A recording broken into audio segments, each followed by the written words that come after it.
6 hours later. Tomorrow, the next day. 2,000 years later.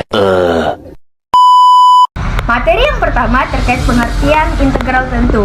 Integral tentu atau definite integral adalah integral yang memiliki batas-batas nilai tertentu, sehingga hasil akhirnya bisa ditentukan secara pasti. Batas-batas nilai itu merupakan nilai variabel dari fungsi yang telah diintegralkan. Misalnya, f suatu fungsi yang didefinisikan pada interval tertutup A dan B jika limit P mendekati 0 untuk sigma batas atas N dan sigma batas bawah I sama dengan 0, fungsi x bar I delta xi. Kita katakan f adalah terintegralkan pada A dan B. Lebih lanjut, integral batas atas B dan integral batas bawah A untuk fungsi fx dx disebut integral tertentu atau integral Riemann. F dari A ke B kemudian diberikan oleh integral batas atas B dan batas bawah A fungsi x dx sama dengan limit P mendekati 0 fungsi x bar I delta xi. Secara umum, integral batas atas B dan integral batas bawah A untuk fungsi x dx menyatakan luar bertanda daerah yang terkurung di antara kurva Y sama dengan f fungsi x dan sumbu x dalam interval A dan B, yang berarti bahwa tanda positif dikaitkan untuk luar bagian-bagian yang berada di atas sumbu x dan tanda negatif dikaitkan untuk luas bagian-bagian yang berada di bawah sumbu min x. Materi yang kedua terkait sifat-sifat integral tentu. Sifat yang pertama, integral dengan lebar 0. Integral batas atas A dan integral batas bawah A fungsi x dx sama dengan 0. Sifat yang kedua, batas integral. Integral batas atas B dan integral batas bawah A fungsi x dx sama dengan minus integral batas atas A dan batas bawah B fungsi x dx.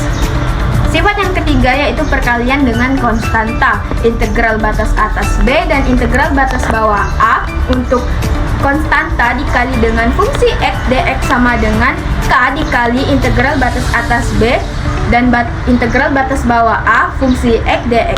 Sifat yang keempat yaitu jumlah dan selisih. Untuk integral batas atas B dan integral batas bawah A fungsi x plus minus gx dx sama dengan integral batas atas B dan batas bawah A fungsi x dx plus minus integral batas atas B dan batas bawah A gx dx.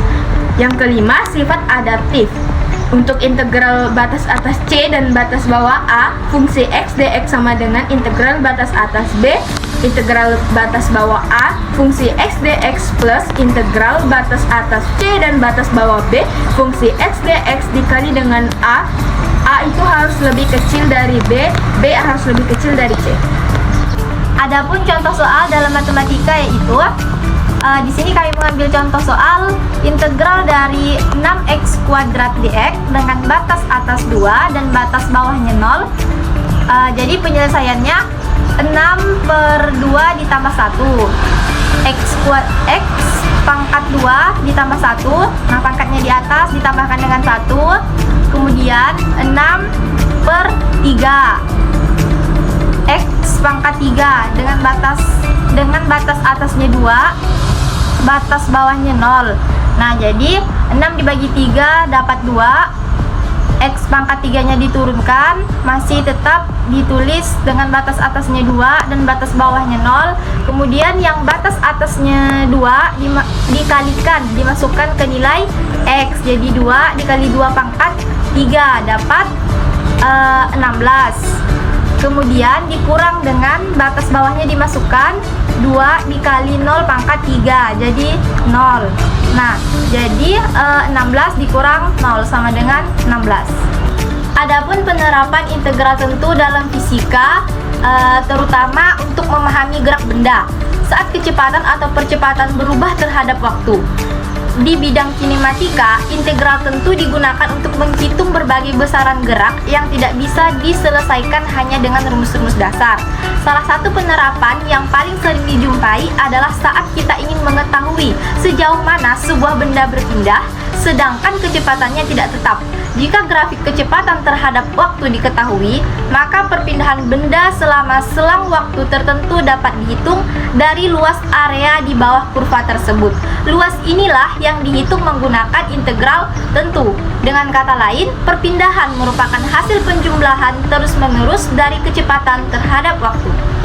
Nah, di sini saya akan melanjutkan penjelasan ke contoh soal penerapan integral tentu pada fisika. Kami ambil contoh yaitu laju benda V pada saat T ditentukan oleh persamaan V sama dengan 8T dikurang 3. V dalam satuan meter per detik dan T dalam satuan detik. Pada saat T sama dengan 3 detik, posisi benda S berada pada jarak 8 meter dari titik asal. Tentukan posisi benda S sebagai fungsi waktu T. Nah, untuk penyelesaiannya, diketahui V sama dengan 8T dikurang 3, T sama dengan 3, dan S sama dengan 8. Yang ditanya yaitu S sebagai fungsi waktu, di mana V sama dengan ds per dt, maka S sama dengan integral dari V dt.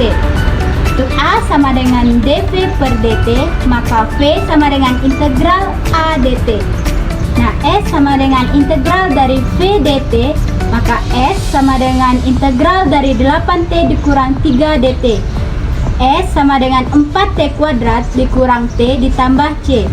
8 sama dengan 4 dikali 3 kuadrat dikurang 3 dikali 3 ditambah C. 8 sama dengan 36 dikurang 9 ditambah C. Maka 8 dikurang 27 sama dengan C. Maka C sama dengan minus 19.